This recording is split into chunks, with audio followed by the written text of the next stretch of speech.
hairdressers talk. The bigger the hair, the smaller the hips look. Bombshells drop bombshells. I know I'm not dumb, and I know I'm not blonde. The documentary that takes a behind-the-bangs look at all the hair that's made history. Uncut, the true story of hair. Premieres tonight at 9/8 Central on A&E. Biography, brought to you in part by Kohler and by Mazda.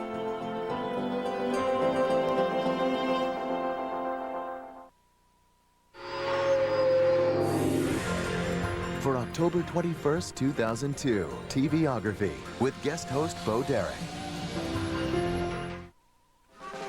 They were a cut above the rest. Welcome to Blow Dry Week. Tonight, our TVography of Charlie's Angels, the show that turned a group of divine ladies into stars. Hello, I'm Bo Derek.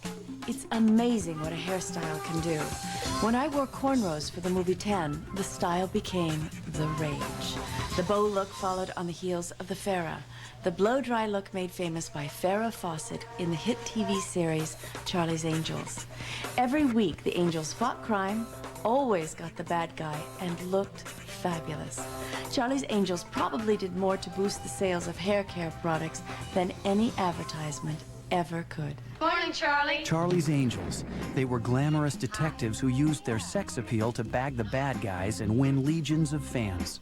Every time the ratings dipped a little, Aaron would write a scene where I was in a bikini. The show became a cultural phenomenon and a cult classic.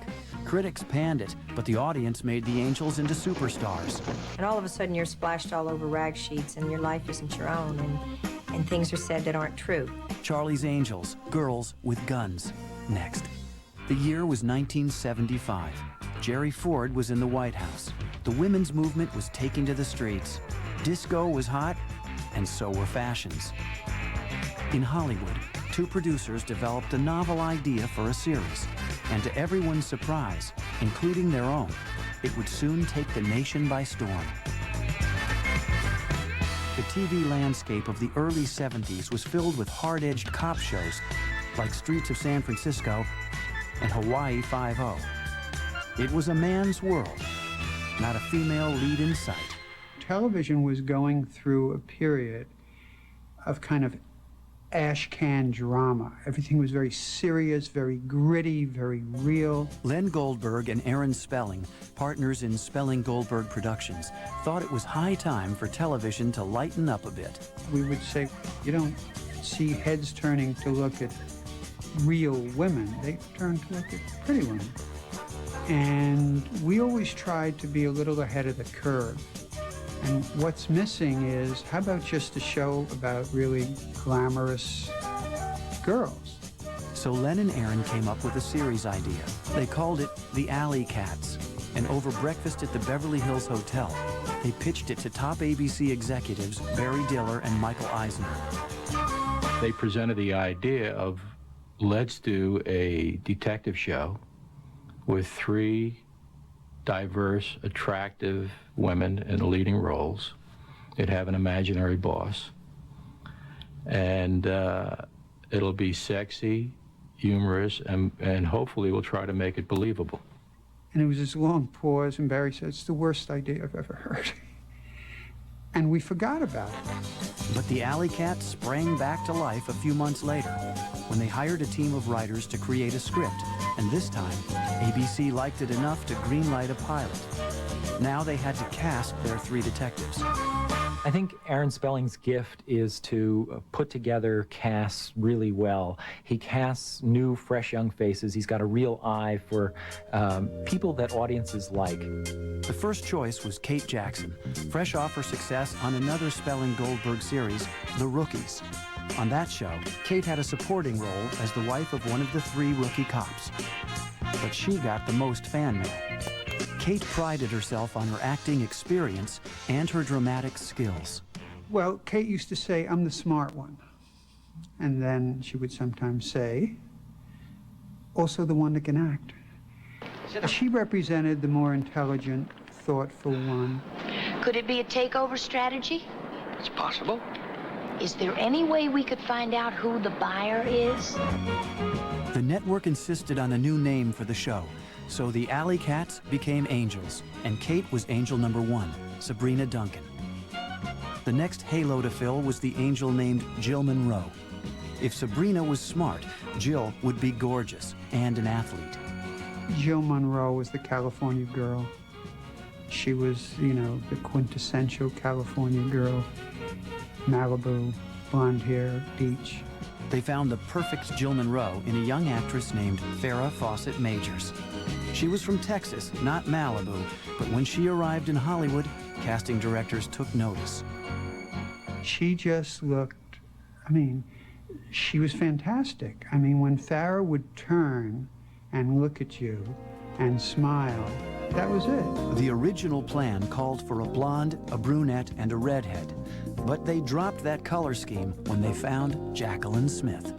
My career started in New York as a dancer, and a television agent by the name of Harry Abrams saw me dancing and came up and said, you know, would you like to do commercials? There are lots of shampoos to choose from, but the fact is, almost any shampoo you can buy is mostly detergent. It sort of introduced me to film, and in 60 seconds you have to tell a whole story and make something come alive. So it sort of opened up the film world to me. That's why I choose Gold Formula Breck. After moving to Los Angeles, Jaclyn had landed a few minor TV roles. Then she was called in to audition as the third angel, sophisticated and glamorous Kelly Garrett. Really, I was called, you know, as a million other actresses to go in and read for Charlie's Angels. Cold readings were never my thing. I was a little nervous reading, and it wasn't a particularly good reading. But it was obviously good enough. Jaclyn would be angel number 3. Charlie's 3 angels were lined up. Now it was time to cast Charlie Townsend, their boss. Good morning, angels. Morning, Charlie. Only the voice of Charlie would be heard, but that voice proved hard to find. Finally, Aaron Spelling called an old friend, John Forsythe. He's the most elegant man and a great voice. And he used to come in once every 2 weeks and do 2 episodes in the morning. He would come in like an old-fashioned movie star, beautifully dressed with a sport coat and a sweater or a shirt and tie and or an ascot, and come in and do it. Then he would have lunch at the commissary, and then he would go to the racetrack. But that was the best job in television. I'd like to place a call to Los Angeles, California. Forsythe didn't want to be billed in the show's credits, adding another note of mystery to the role. And that glimpse of Charlie's back in every episode, it was actually a stand-in. And Charlie, he had sex at the end, or whatever. I don't know what he did after the cut, but he did something. I can still pick up a piece of luggage on my own. Besides their mysterious boss, the Angels needed someone to act as a go-between with Charlie. David Doyle would get the role of John Bosley. You don't understand. Things are starting to heat up.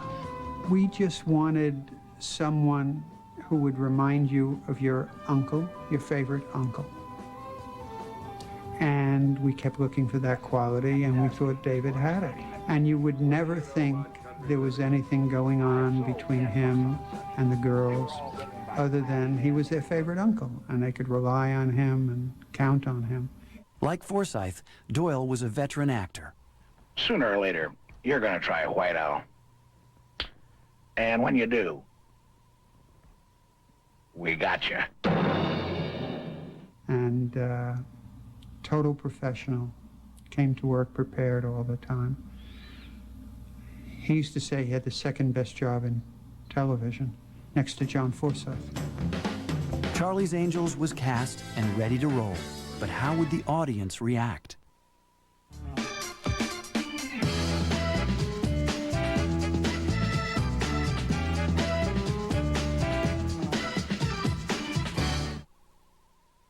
When the Charlie's Angels pilot aired as a TV movie on March 21st, 1976, the Angels proved they could pull in an audience.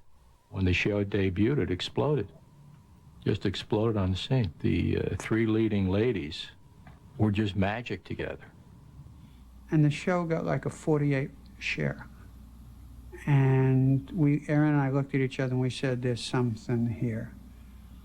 it was, and the network couldn't believe it either. I mean, it was a giant rating for this. But ABC questioned a basic concept.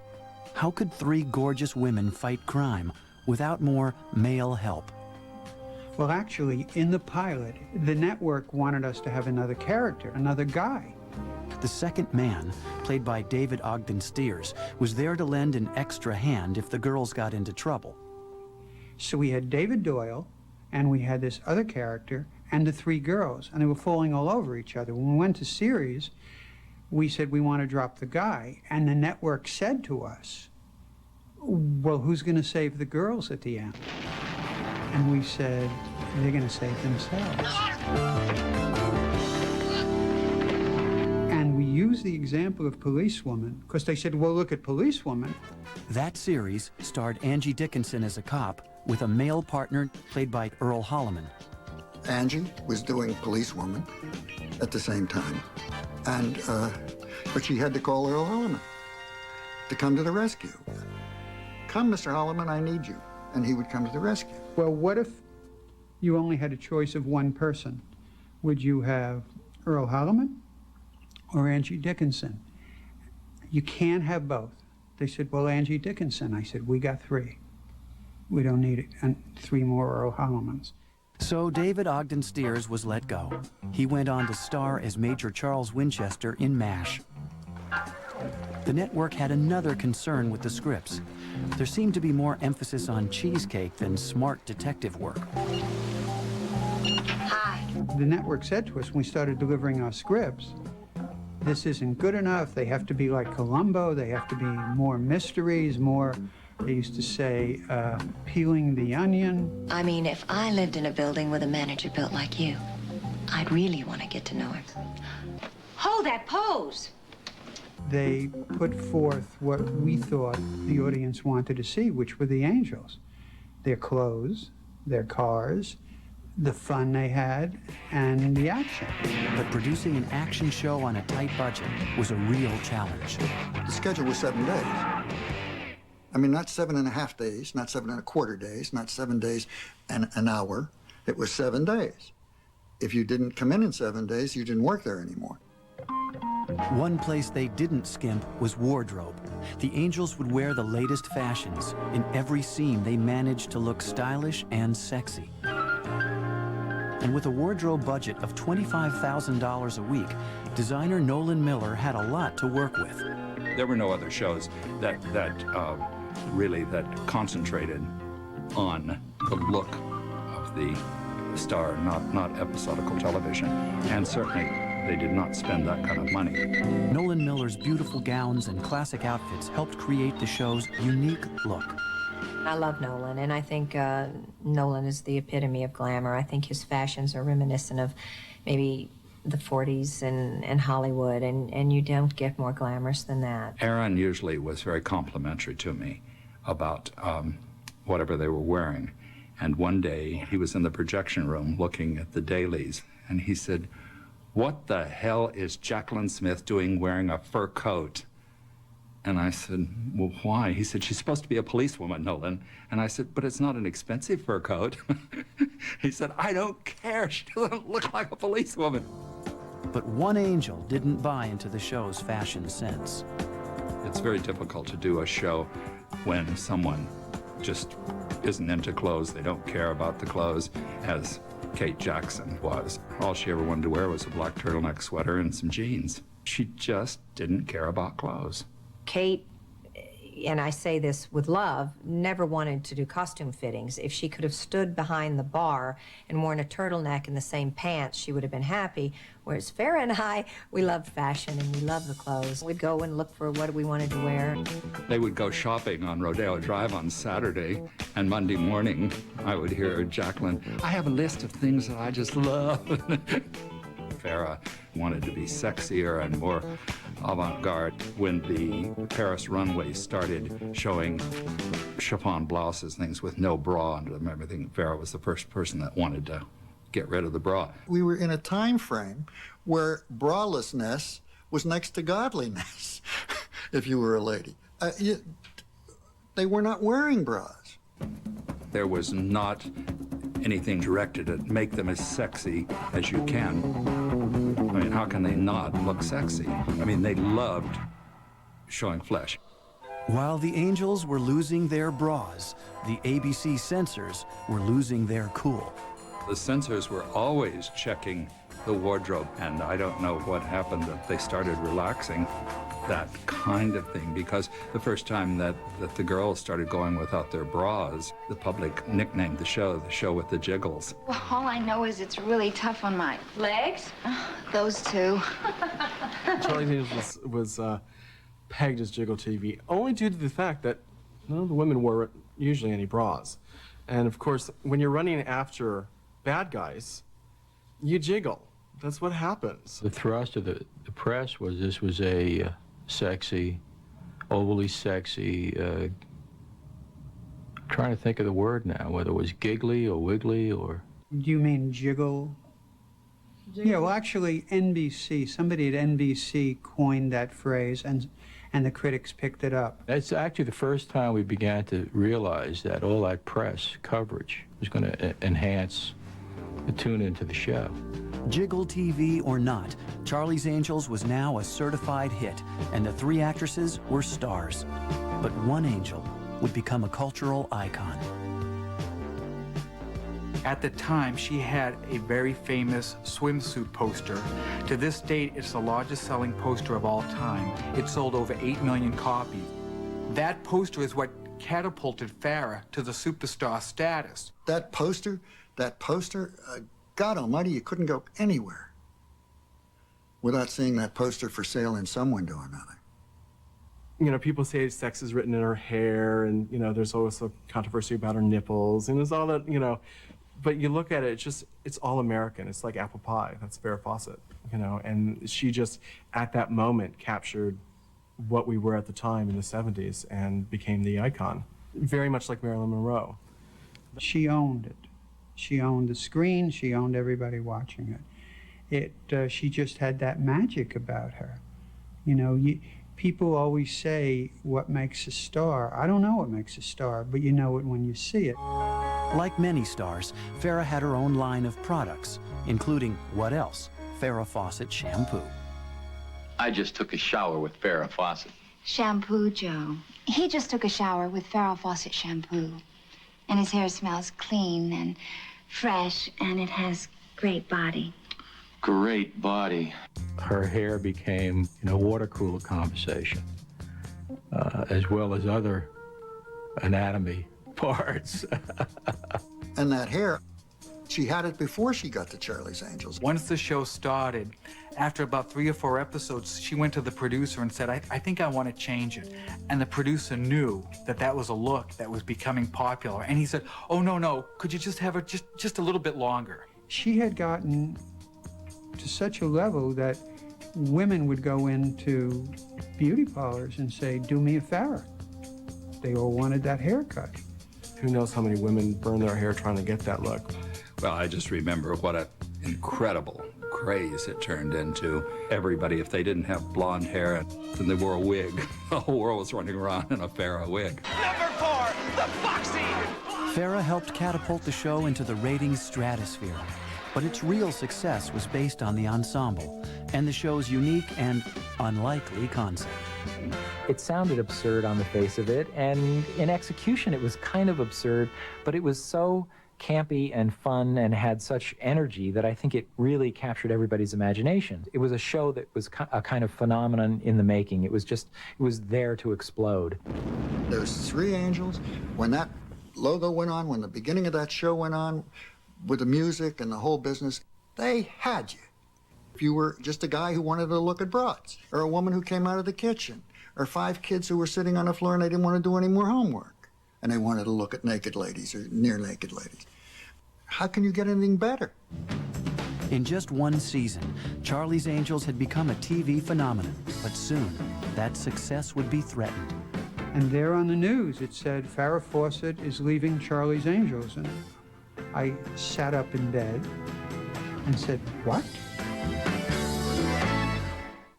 Did you know that in the 5 years of the show, none of the Angels ever had an affair? Producer Aaron Spelling says Charlie's Angels was absolutely Puritan. Charlie's Angels was a smash, and the Angels were superstars. But fame always comes at a price. Being famous took some getting used to. The attention was unbelievable. The girls would go out shopping on the weekend, which they did often and well, and they were mobbed. It's like what rock stars go through, I guess. You know, you go through the back doors, you go through kitchens, your life isn't your own anymore, and all of a sudden you're splashed all over rag sheets. But there were perks, like visits from the Hollywood elite. Even Britain's Prince Charles paid a visit to the set. He didn't just want to meet us. He was very inquisitive about the lighting and the sets, and, you know, he really wanted to learn. We signed a picture for his dad, all of us together. He posed for the photographers and said, now you know why they call them Charlie's Angels. Another aristocratic fan got a little carried away. One day, Aaron's assistant, Brett Garwood, called me and said, the man from the Middle East would like to buy Charlie's Angels. He mentioned who he was, some sultan or something. And I said, okay. I gave him the name of our distributor for international. And he said, no, we want to buy Charlie's Angels. And we had this who's on first conversation. Yes, we'll call this man. And no. What he wanted to do, they wanted to buy the girls. I said, well, then I better give you other names, you know. But that's how crazy it got. Charlie's Angels may have been a huge hit, but it was criticized for its bad acting, mediocre writing, and over-the-top style. I think Charlie's Angels, in a sense, brought out the worst in TV critics.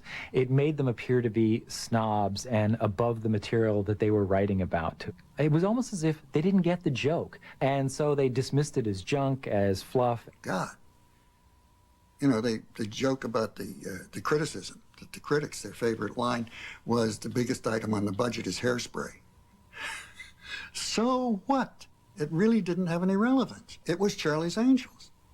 If you suspended your disbelief, you could enjoy Charlie's Angels on a relatively meaningful level. As Aaron said, always keep the blonde in the middle. Not surprisingly, many women took issue with the show's emphasis on the Angels' feminine charms. You mind if I look you over? Oh, no. One owner, low mileage, clean. It was sold as is, little lady. You got a shape that'll sell tickets.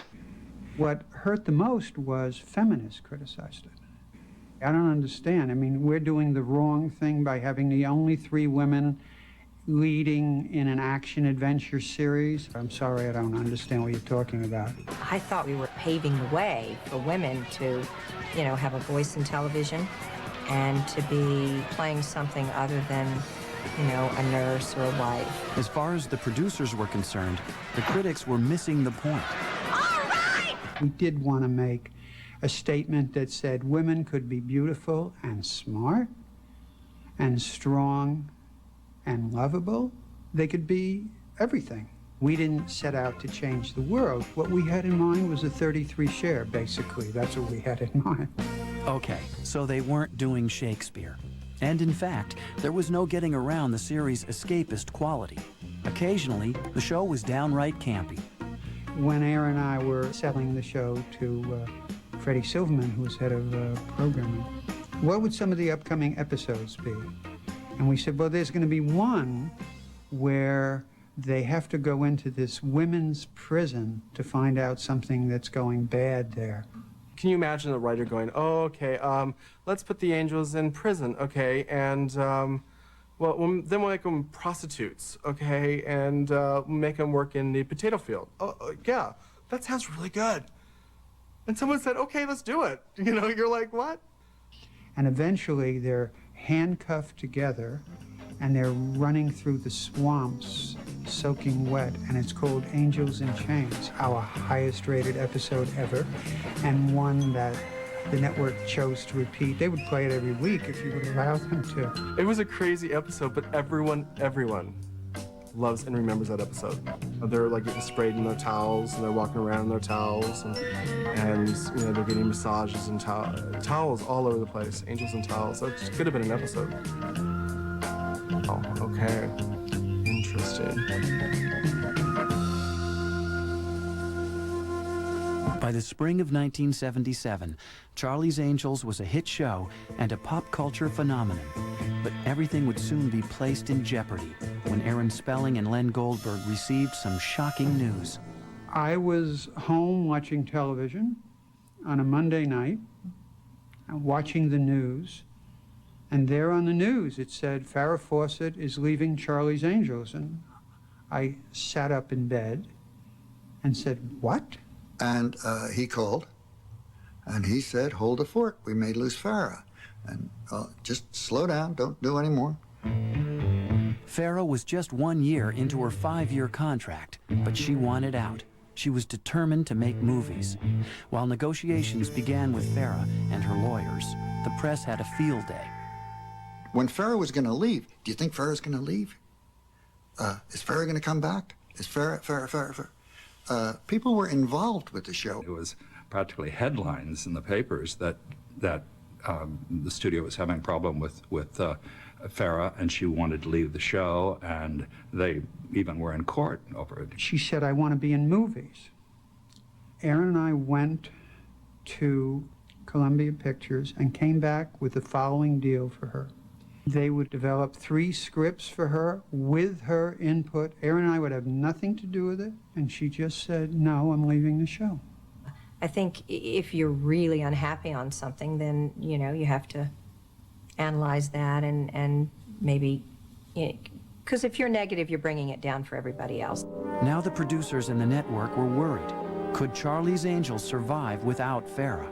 Well, Farrah was so popular that I think they worried about the impact it would have on the show. And Aaron and I were very concerned because although the other angels were terrific, Farrah had seemed to step in forward of the 3 angels and had gotten the most press, the most attention, the most publicity.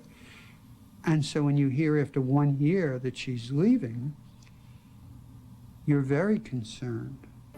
Nervous about their show's future, Spelling Goldberg Productions agreed to release Farrah from her contract. People to this day think that Farrah stayed for 3 years and Kate and Jackie stayed for 5 years. That's their memory of it. When I would tell the press, when they would talk, you know, for the movie, they would talk about the series, Farrah was only there for 1 year. They would say to me, no, you're wrong.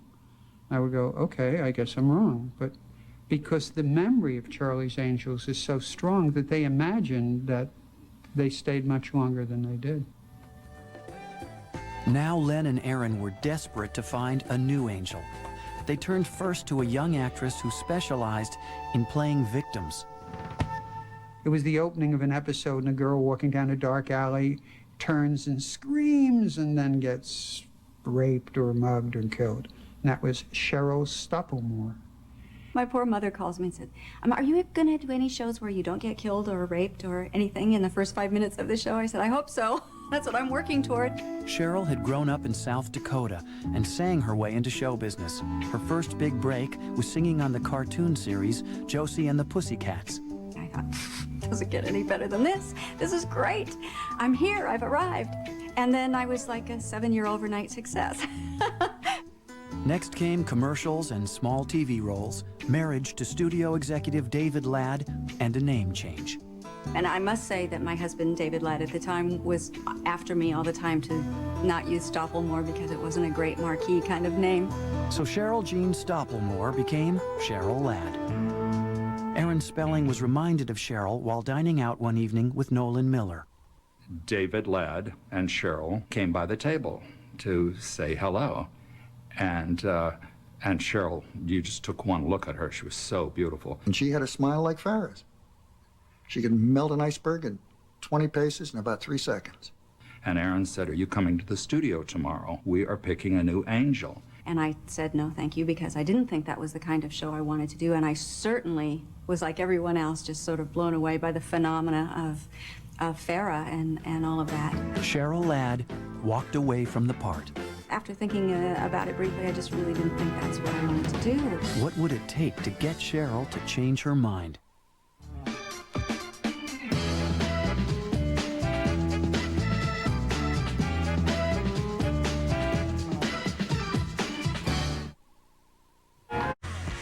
In just one season, Charlie's Angels had captured the hearts of the TV audience, but its success was threatened by Farrah's departure. And Cheryl Ladd, who could be the perfect replacement, wasn't interested. And I guess they saw hundreds of girls, and he called me back and he said, just come and talk to me. I want to know what your concerns are. So I told him, first of all, being in this position after working so hard and studying acting for 7 years, and I don't see myself in this show. And he said, well, what would make you comfortable? I said, if I could be a funny person and not have to take it too seriously, and particularly not have to try to be Farrah, which I thought was death for anyone that attempted it. Maybe we will work with her, and maybe we won't. So we created this Chris Monroe character who was really the rookie. Because America really does fight for the underdog. They cheer for you, especially if you try really hard and you're funny.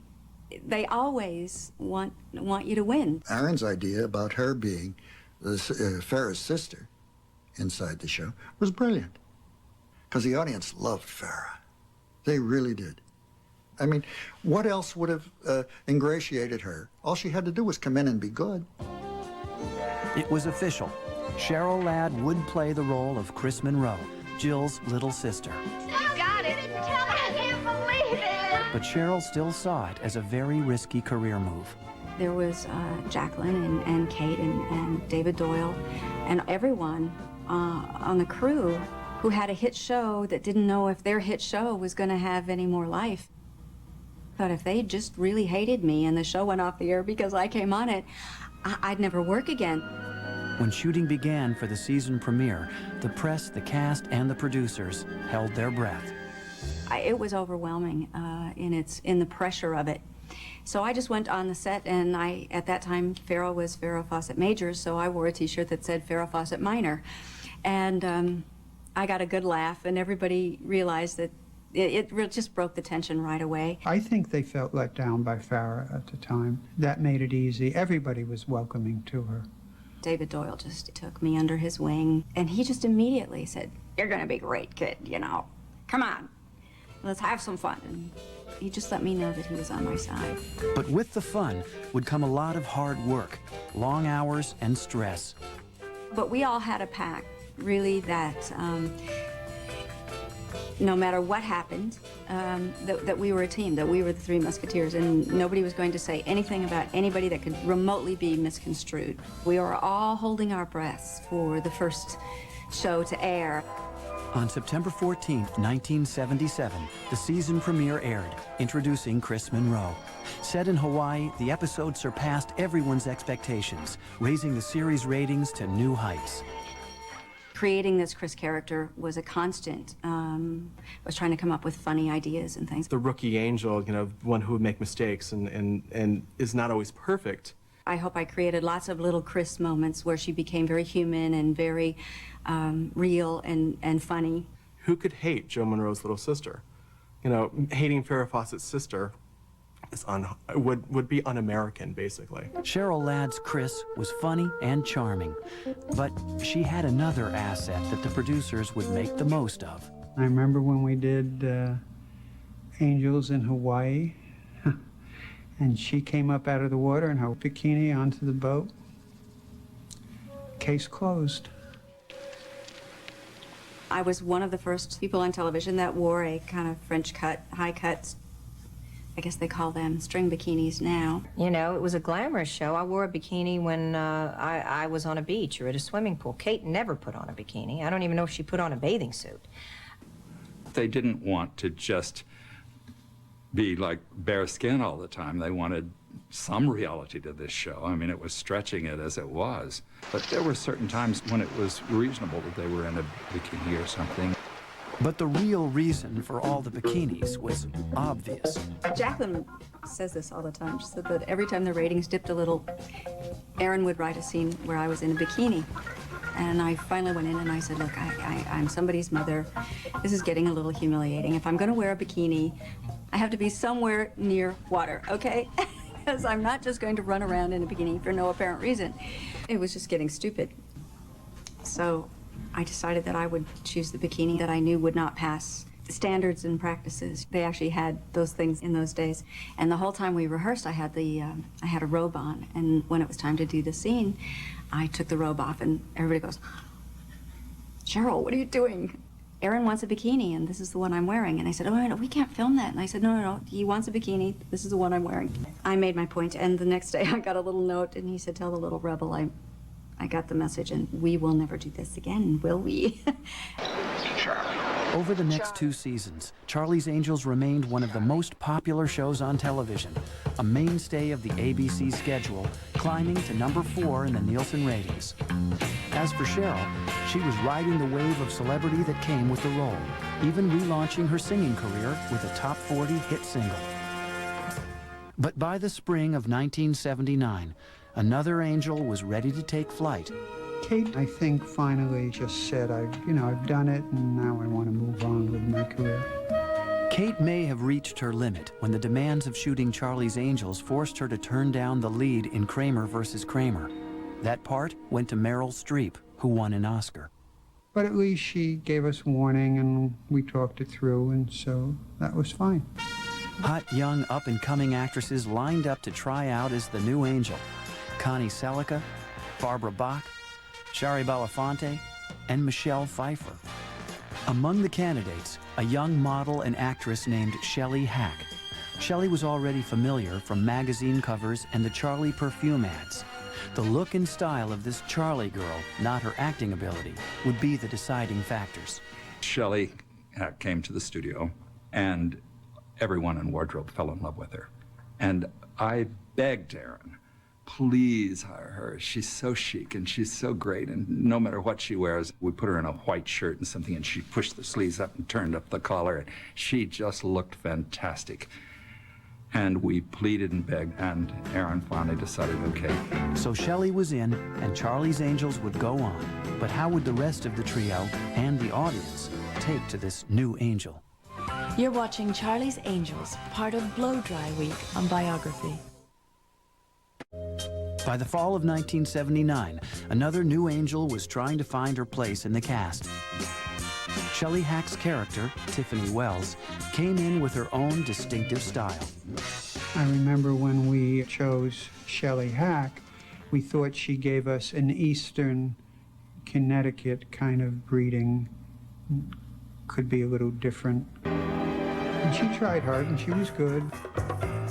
The show's producers also decided that the Angels' wardrobe should be updated to reflect the latest fashions. The glam look was in. High-heeled shoes, satin tops, lots of rouge, and very tight spandex pants.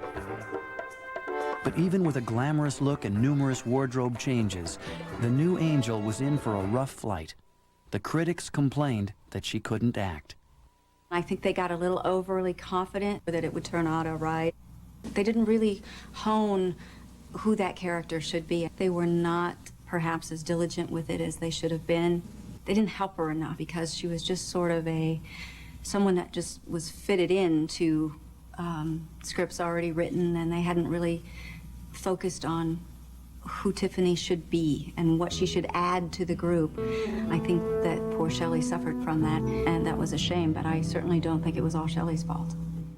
After only one season as Tiffany, Shelley Hack was out.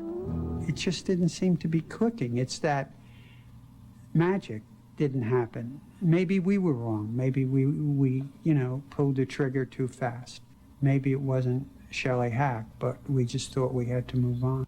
It was yet another shock for the show's fans and for the Angels themselves. Well, we were really upset about it, Jaclyn and I both, about her going. And we let that be voiced, that we were losing viewers and that they needed to do something else. It was just a terrible time, and certainly not a good time for Shelley. To save their crime-fighting trio, the producers turned to an actress named Tanya Roberts. She was a former dance instructor and model who had been in a string of TV pilots, usually wearing a bikini. Tanya was just a wild card, and on every level. And she was absolutely the most gorgeous thing you had ever seen in a bathing suit. So she got to do a lot of the bikini stuff. I got to wear many fewer bikinis than when Tanya came, which was nice for me. She'd be a different kind of angel. Her character, Julie Rogers, was street smart, brassy, and of course, drop-dead gorgeous.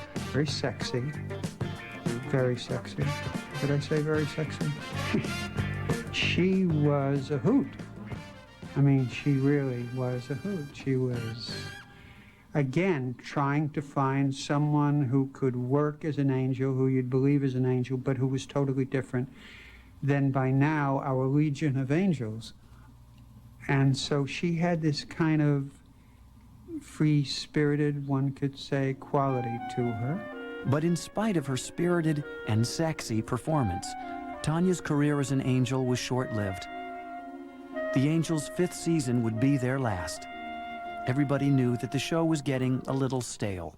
And I think I had wrung about every good idea I could come up with for Chris Monroe out of myself at that point. It seemed like we were rehashing a lot of the old tricks, and I don't know. It was, you know when it's time. So actually, Jaclyn and I were ready for it to be over. We just thought it had run its course. We thought 5 years was enough. That was what we had contracted the original people for. I signed a contract for 5 years, and I was going to fulfill it. I, in all honesty, was ready to move on. After the 5 years, you want to do different things. Although it's always said, because you're a family for 5 years, and you really, bond with people you work with for that length of time and those hours, and that was hard.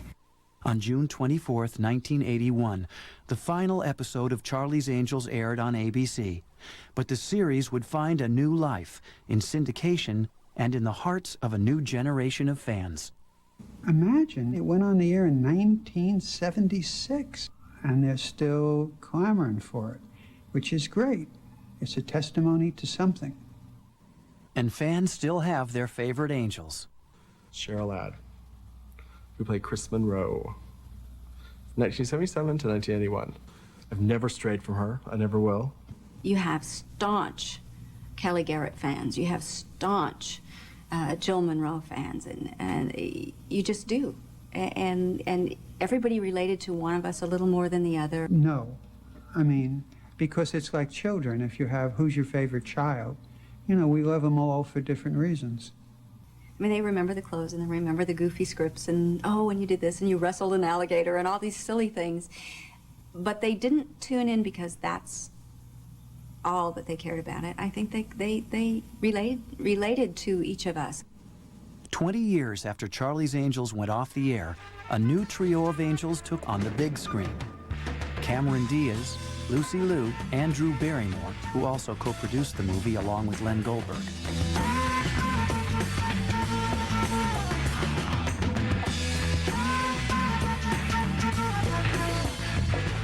More than a nostalgia trip, they wanted their movie to be an update of the original, capturing the same spirit. The one thing that hasn't changed is the idea that these three girls love each other and get along with each other, and that they're friends. Because when we were casting for the third angel, Drew and Cameron made a point. They said, we want someone that we can be friends with, not someone who's going to steal our boyfriend. And that said it really well. That's what we want. And I thought, yeah, that's what the audience wants too. Not only movie screens, but computer screens feature Charlie's Angels now, drawing old fans and new ones. Clearly, the show's creators and the Angels were doing something right. I had people all over the world emailing me. These girls and boys are like 13 and 14 years old, and now are watching it, on reruns. And it amazes me even today now with, the new movie, how empowering, Charlie's Angels still is today. If somebody had said, will they be interested 20 years later? I would say absolutely not. But there was something winning about the concept of Charlie's Angels. And so it put you out there in a different light and in a different way. In some way, they became us. We became a reflection of particularly young women, of who they wanted to be and who they visualized themselves being. And I think that's why it's still popular. Well, my martini is ready. Aloha, angels. Aloha. Next summer, the second Charlie's Angels movie will hit theaters and is sure to bring even more fans to the already successful franchise. But die-hard fans of the television series insist that even with big-name stars like Cameron Diaz and Drew Barrymore, no one can match the heavenly glow of the Charlie's Angels of the 1970s. Tomorrow on Biography, Blow Dry Week continues with RuPaul. Life with this cross-dressing comic has never been a drag. That's RuPaul Tuesday. For TVography, I'm Bo Derek. Thanks for watching.